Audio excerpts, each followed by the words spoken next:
Welcome to the Mortgage Broker broadcast hosted by me, Craig Skelton. Each week I'll be sharing my own experiences in building my own business and brand. I will also be joined by guests who have become mortgage brokers, experienced mortgage brokers, experts from within the industry, which are here to help you build a long-term mortgage broker career.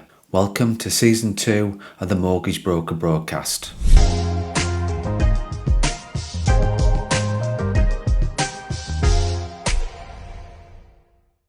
Hi and welcome back to the Mortgage Broker broadcast.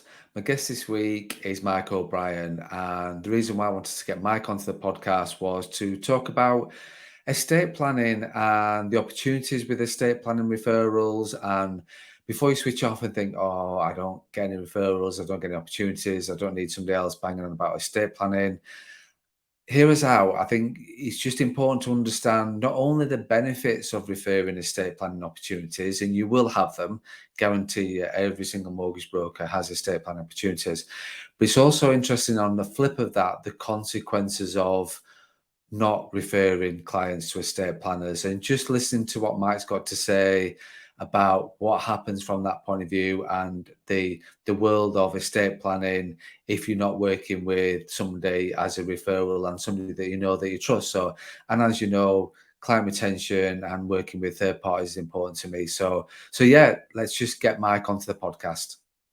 So welcome to the podcast, Michael O'Brien. How are you? I'm well, Craig. Thanks for having me back. Really appreciate it.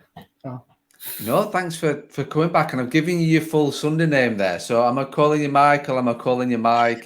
Are we Mr. O'Brien? Now we're having this sort of podcast. I've got to get it right. Michael Patrick Zachariah. Yeah, I know I'm in trouble with that one. No, Mike's great, mate. I'm good with Mike. Yeah, that's fine. Fine. Mike it is then. So welcome back onto the podcast. Like, it was episode 13. Unlucky for some, 13 when you was on. So it was just over a year ago. Well, it was June 2021, so just over a year ago by the time this is released. So time flies when you're having fun, mate. It seems like yesterday. Yeah, it does, doesn't it? Wow, has it been a year already? It has been a crazy year, to be fair. Yeah, wow. I didn't realise it was that long, to be fair, Craig. But no, thanks for having me back. I really appreciate it. Packed a fair bit into the last 12 months, both of us, I think, haven't we? I think it's fair to say, including a few beers at the Mortgage Strategy Awards, but we won't go on to that. So I think I've still got the hangover now from that night, but there you go. We won't cover that. We'll talk about that.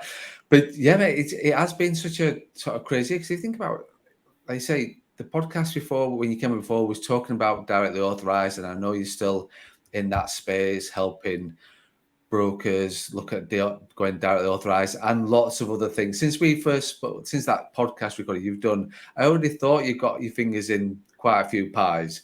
Now you've got your toes and big toes in various pies as well. Now you must have. So just following on from a conversation we had, I know we're now working with you as a firm with regards to estate planning and this sort of conversation that we had. And I just thought to myself, we need to get Mark back onto the podcast, because estate planning and estate planning referrals and client retention is so important as a mortgage broker. But it's something that it's fair to say is overlooked. Is that fair? Yeah, absolutely, mate. I would agree with that. I took an opportunity, well, it'll be 12 months tomorrow, actually, in buying into a much larger estate planning business. And I didn't realise how overlooked it is.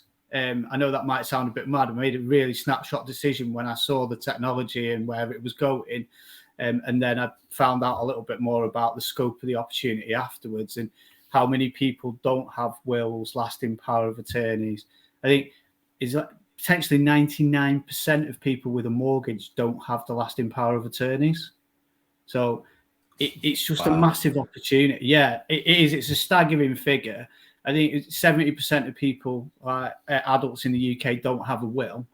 It's just, like I say, it's a massive opportunity. And the more you sort of work away at it and you talk to people, you understand why it's being overlooked a little bit. So I've sort of almost gone on a bit of a mission to try and build this in as part of the mortgage broking process. So I've gone to like systems providers, clubs, like with the technology and the idea, and sort of opened those discussions really. I'm like, look, how do we build it in? How do we make it like every day that we do it? You know, it's a discussion that we're having. We're closing for that business because it's an essential bit of the overall package for me. Like you're giving them a mortgage, you're giving them life insurance, you're giving them general insurance. You're building their estate, you're building their like value as an individual or as a family. It's like, how do you ensure that then passes on to like the next generation? If you're not giving him the will, it goes back. More open. Exactly. It's like, it's just going back to what you said. It's not overcomplicating it. It's just having a process. You have a process from a mortgage point of view. You have a process for protection. There's all you, as a mortgage broker, you have to have a process. All it is with the estate planning is just slotting it in at some stage in the process that you feel. And we'll talk about that obviously when is the right time within the process. But if you've got a process for it, then you're not going to miss the opportunities. Exactly that. I think that's where it's at. I compare it almost to like the life insurance conversation. It's like people don't really want to think about dying, like, but it's a guarantee it's going to happen. You know, you just don't know when it's going to happen. Yeah. So it's one of those products that you're going to need. So it's asking the question, it's positioning it correctly with the customer. You know, it's making people realize why it's important. I think that's it. It's the clients walk in, and it's the same with protection, isn't it? Like the clients will walk into your office or will pick up the phone and you'll have an appointment with that client and they want the mortgage. It's the mortgage that's the catalyst for everything else that you talk about in your process. And I think like the clients won't walk into a mortgage broker and say, do you know what? I need a lasting power of attorney, or I need a will, and like we've already talked about, we're not going to get into the technicalities of what is a will and a lasting power of attorney and stuff like that today, because we're just not.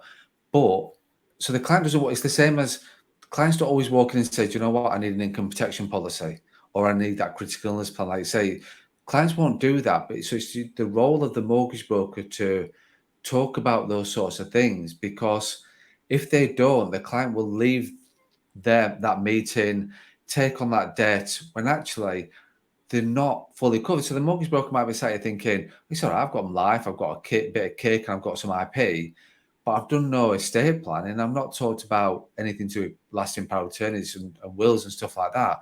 So you've not got every base covered, and we're not even going to get started like talking about financial advice, referrals, and the rest of it that I've talked about too many times before. It's just looking at one particular part in it, but it's just vital that you do talk about it, because you're leaving the client so susceptible. Go on, mate. Sorry, mate. No, sorry, mate. I was going to say it is 100%, but from a business perspective as well, you're leaving the door open for someone else to come in and have that conversation and provide that product, and then that opens the doorway to other things. So there are providers online that would give you a will for like £7 or £8, but then they'll pass you on to another company that will do a mortgage for you and life insurance for you and a pensions referral and everything else. So as a brokerage, if you're not sort of looking to like close the door on that opportunity while you're talking with the customer, it might open the door somewhere else and you lose the customer completely. You know, it's just a chance I wouldn't want to take as a business if I could easily solve it. Absolutely not. Why would you do that? Because like if you think about it, that if you don't, like, I'm all about client retention. Everybody knows I go on a lot about client retention and making sure that as a firm, as CS Financial Group and the business that I run, we're covering every single base. So estate planning, wills, like we've got equity release, we've got financial advice, we've solicited, like everything's within the business to making sure that we're retaining that client. And if you don't, it's then you're just leaving it open. Like you say, free will, like £7, £8 online. Somebody that knows that they need a will, that they sort of sees it as something that's important to them. You've not talked about it. They don't put two and two together to say, do you know what? I need to go and see Craig. My mortgage broker's Craig. I need to go and see Craig about my will. They'll not put two and two together. They'll just go, right, sit here on Google, get me a will or will write like or anything like that. And then guess what? That will person, whoever's talking about the will that's going to charge them, they're not making money charging £7-8 for a will. So where else do they make it? Exactly that. It's a data capture exercise. It's exactly that. It's capturing client data. From that information, they'll find out about their assets. They'll find out if they've got any life insurance. They'll find out if they've got any in general insurance. And I know that because that was part of the appeal with the actual platform that I've purchased. So I can run a B2C campaign online, and I can generate leads and provide information to mortgage brokers that I work with. That's one of the things that I could choose to do if I wanted to. It's not an avenue I've gone down. I've favoured the working with the mortgage broker community that I work with already, and looking to sort of service them with wills and estate planning for their customers, so they keep them in house, because the product that we've got is lifetime editable. So once you've got it, you never have to go and pay for it somewhere else again. You can go back and change it anytime you want. So I can go out to my sort of mortgage broker friends, DAs, etc., and say, look, we'll look after your customers' wills and estate planning, and then they're ring fenced within your business. A competitor can't offer them a £5 will and it'd be cheaper because they could rewrite what they've already done for free. Yeah, exactly. Because if you think about it from a will writer's point of view, like you say, you're talking about the assets, you're talking about the life insurances and putting things into trust and things like that. Well, lo and behold, you're doing a fact finding as a will writer, as an estate planner. You're going to find all these things. You're going to find out they've got a plan with Aviva that's 100 grand, they're paying 30 quid a month for, and things like that. And lo and behold, it's no surprise, 3 weeks later, 4 weeks later, that client gets a call. Hi, is that Mr. Jones? Yes, it is. I'm calling on behalf of Aviva. We're just going to look at your life insurance. We noticed that we might be able to save you some money. We just need 10 minutes of your time. And that's it, done. Like all the work that a mortgage broker's done of creating the importance of talking about the need and the budgeting and priorities and all those sorts of things and the hours that they've taken, all of a sudden they get an email from Aviva saying client's not paid the direct debit, or there's a clawback now. And then the broker's going, how did it oh yeah, somebody rang me from Aviva. Well, no, it's technically they ring the client, then they end up kicking off saying, well, Aviva's rang them. No, it wasn't Aviva. They just knew all the details because of the data capture stuff that these people have gone through several weeks ago. So don't leave yourself wide open. Exactly that. Just close that door. I know we're working together on it, so I can talk from our personal experience. Just provide a referral over to a company like ourselves and let us look after it for you. It's boxed off. It's dealt with. It's just for me. It should be a natural part of the process. There's 2 or 3 really simple questions. Just open it up with people, get them thinking about why they need it and why it's important. Yeah, absolutely. And that's the thing, is it's just forget about the income, first of all, because obviously there's an income that this generates, but forget about that. It's about the service for the client. And if you've already got a process, it just needs to be bolted in at some stage when you feel it's right. And I'm just interested, what's your take on estate planning? When do you think it should be? Have you got a right or wrong or an ideal with regards to that in terms of your experience? Or no, it's I mean, I like I say, I compare it to sort of life insurance, and I used to sell life insurance in a previous life, and I would be putting it in as early in the process as possible, just mentioning it as one of the services that we provide. So it's already on the table when you're having those initial conversations. It's actually I can get everything I need with Craig. He does this, he does that, so on and so forth. And then you would sow the seeds throughout the process. Now, I think different businesses have different ways of doing things, but successfully sort of looking at GI, doing the GI conversation, consolidating that sale, getting that in place. And it's a natural lead. It's the mortgage is now offered, the property secured, we've got the life insurance in place, you've protected you guys as individuals, the house is protected. Now, let us help you make sure that this is going to the right person if anything happens to you. And that's what a will simply does. It's a distribution tool. The other bits that we add into it, like lasting power of attorneys and property trusts, etc., there's other elements to it which give you more control over things as well. But that, just talking as a will, as a basic distribution, it's like, what have you got? Where do you want it to go? And we can do that really simply.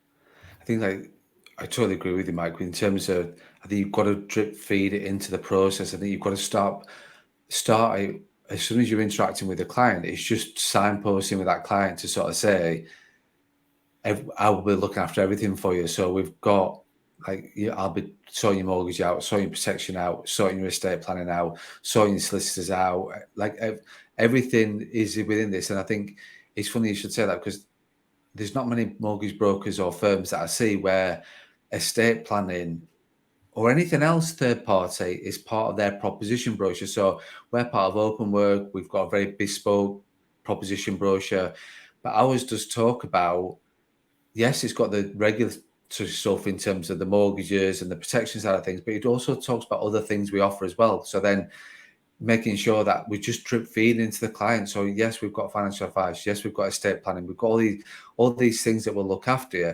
It's then, what you don't want to be doing is then shoehorning in it the end of the process to say, oh, by the way, I can help you with a will. It's like, where did that come from? We've not talked about that all the way through the process. You literally drop the bomb. Yeah. Yeah. I've made money it's out of you. It's the same as an estate agent. Yeah. Yeah, exactly. It's the same as a estate agent saying, like, we'll do the house and investor. Oh, we can refer somebody to a mortgage. It's like way down the line. It's like, well, no, it's got to be part of your process. And I think that may be a bad analogy with regard to estate agency, but you've got to be signposting it through the thing. If you don't talk about protection at the start of your first appointment with your proposition brochure, the client will just sort of see it as a bolt-on kind of thing, whereas this is what happens, and this is what happens naturally. And I used to use the word natural before. It's naturally going to be part of your process and naturally integrated with it, because then clients are more likely to, you've built that trust, you've built that relationship, you've worked so hard to do that as a mortgage broker. Why would you not refer to you to go, do you know what? That's a client, that's the detail, they're looking at a will, this is a situation. You're leaving yourself just so wide open. And I keep going on about that, and I get quite passionate about it, because client retention is massive. Because you see brokers every day trying to generate leads, trying to generate clients. Yeah, it's exactly huge, isn't it? Yeah, it's massive. And I talk with people about working smarter. It's like, look at client value. It's like, you work so hard to like get this business in, sat with you, do the mortgage, like do the life, do the GI, talk to them about the will. I think if we just stick to the will for a moment, I think on a fact find, it's a tick box exercise for most people. It's like, do you have a will? Yes, I do. Yeah. No, I don't. Right. Okay. I've asked the question. I haven't really seen anywhere on a fact find where if someone says no, it says, well, do you understand the relevance and the importance of a will? Do you know what I mean? It's literally like, tick that, move on. And it's crazy, because it's just another great service to add in. It is, like you said, I believe you're right. They just see it as a tick box exercise. Think, right, some of the part of the fact find done. It's like, right, I've asked about this, I've got their income, dates of birth. It's like, goes in like dates of birth. Have you got a will? Yes or no? Well, what do you do with it? If they say no, what happens? Yeah. Is there like anything that happens? Like, if nothing happens, then what's the point of asking the question? If you need to have a reason to asking the question. Yeah. So if you're asking the question about a will, it's that trigger in your mind thinking, well, I know they've not got one, so I need to pick that up later. And it's just signposting at that point. It'll take you 2 seconds, 5 seconds, maybe 10, If you've got something as part of your process, we know what mortgage brokers like. They do the first appointment, like it's just a natural thing that they do. If you're asking the question, have you got a will or not? Yes, I have. When was the last time we reviewed it? When was this? Just ask the certain questions. Yeah. You'll spot opportunities. Same as if you've not got a will. Okay, do you understand the impact of and all the rest of it. Like, well, no, I don't. Right, fine. We'll come back to that later. Today I'm worried about your mortgage. I'm going to get your mortgage sorted out. The house is important, but what I'm going to do is make sure that you stay in that house and you're securing the house and you've got every single base covered. Yeah, exactly that. I mean, it's this conversation starter that, you know, and I don't think it should just stop at yes or no. You know, it's where you can take it from there. I get it. It's not the primary objective, but it should be one of 4 or 5 objectives. Do you know what I mean? And you should look after them all equally, because that, like you've said earlier, like it's about looking after the client's needs. Yes, it'll generate revenue for you, of course it will, but it's a full service for the customer. You know, and you are essentially protecting your own business as well by doing it for the reasons we mentioned earlier. You know, absolutely. I think the thing is, I think if there was a stance on it and every single network, like, you know what technology is like now, you're forefront of all that. And you look at people use fact finds are going online, clients are filling their own fact find, and they're quite automated now to a certain extent. But when I see the online fact finds, it still only asks the question yes or no. It doesn't then, well, if it's yes, why can't we have a drop? Excuse me. Why can't we have a drop down box to sort of say, sorry, mate, I'm just going to take a drink of my quick tea. Get on my soapbox. Get on my soapbox, mate, and getting too carried away with all the importance of estate planning.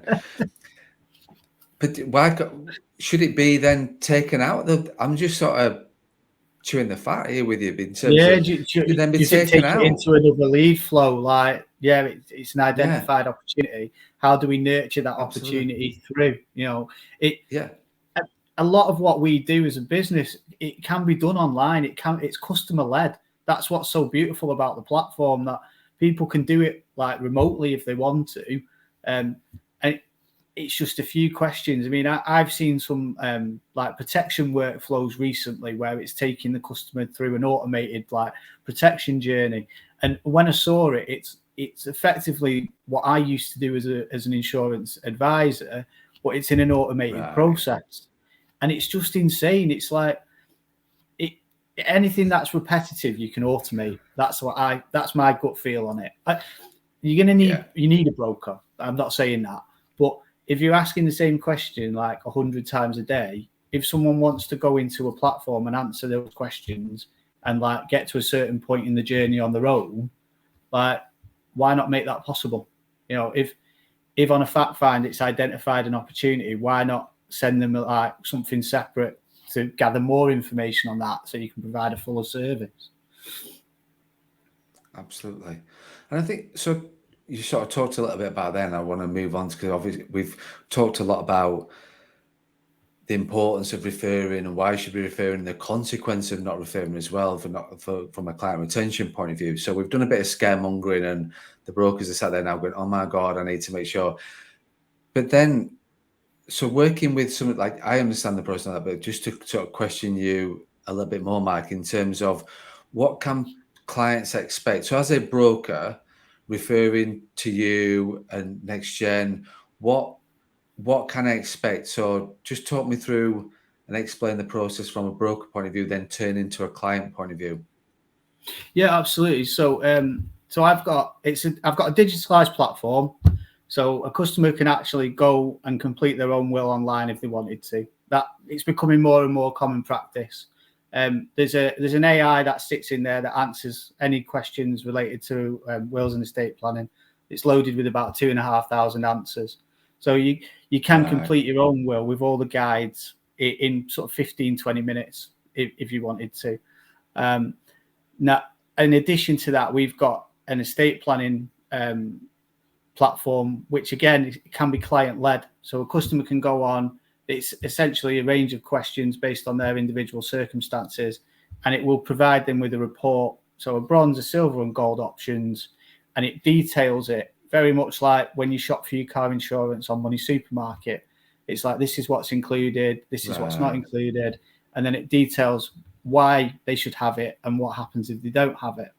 Now, it is leading edge, this, and we understand that a lot of customers don't want to make that decision on their own. So we also have a telephone-based consultancy centre that sits behind that, And if anyone doesn't want to transact on their own, they go through to the consultant, and the consultant will walk them through it, and we do it in that way.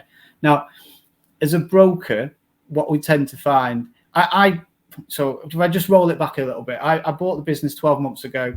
I love the platform. I thought it was fantastic. I thought potentially we could look at brokers taking the client through the journey themselves and helping the customer make the selection. So I tried that for 3 or 4 months and didn't receive a single referral, not a single sale. It was just too much. You guys as brokers have enough to concentrate on and work on already, without saying, well, take your customer through this platform, and then it's not what you needed. So what we do with the referrals is we take the referral, we ask for a client name, contact number, and a date, and the consultant in the contact center will contact the customer and take them through the reporting process and sort of guide them through what they need and effectively complete the sale and manage it from top to bottom, basically. So we just ask you to position it with your customer, get their buy-in to have a conversation, and then we just do the rest. Right. Okay. Which sounds pretty straightforward from a mortgage broker's point of view. Like I say, less traction, less stress, less drama than if it's just a name and referral and the details you explained, then there's no reason why I shouldn't be referring, to be fair. Absolutely. Honestly, within a week of flipping it and putting the contact center in place, there was names and numbers flying around all over the place.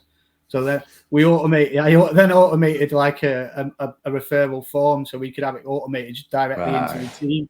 Because everything I'm doing, I live in my inbox, but if I can automate it even further and have it going directly into a consultant with a please call Mrs. Jones at 4 o'clock tomorrow afternoon, that made it even easier. You know what I mean? It cut me out the link altogether. But that was it, and it's just grown from there, really. And there's a few other bits and pieces we can do with the system. We can create URLs for campaigns. We can bespoke it out for you as a business. It's really adaptable. But then we've got the contact center as well. So we're covering all bases effectively.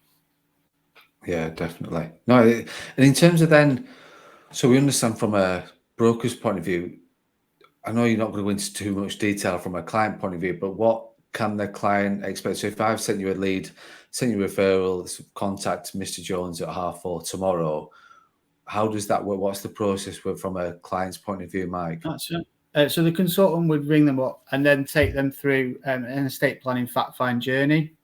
And then similarly to the customer doing it themselves online, it would present them with the options, and the consultant would discuss the options with the client.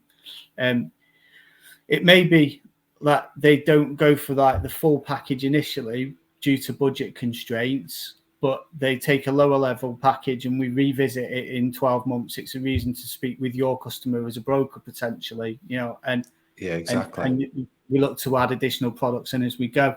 Now, we can actually provide funding for the products for up to 60 months. It can make like the very top package for less than sort of a couple of pound a day, really. But we can play around with it. There's loads of different options. Right. And sort of, obviously, you'll put that through once the mortgage is, depending on the lender, you'll make sure that it's done after the mortgage exactly is gone. That's why we look to, if someone was having a conversation with the contact center and their mortgage isn't completed, we would hold off. If they were looking to do it on finance, we would hold off until obviously it's all completed, because we understand the mortgage process. That's it. That's why the guys that I'm working with are tending to build this in at the back end at like offer stage, where they do like the GI and the other bits and pieces, because it plugs in quite nicely to that. Yeah, no, I think it does, and we never sort of.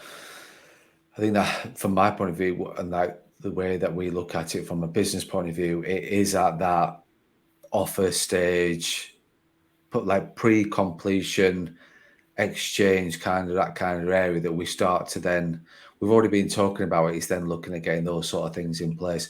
What about if I refer my client, you have that conversation at 4:30, how does the feedback look back to the broker? Is there any sort of process with regards to feedback from that? So on the referral form, we ask that you provide a contact email for like contact feedback.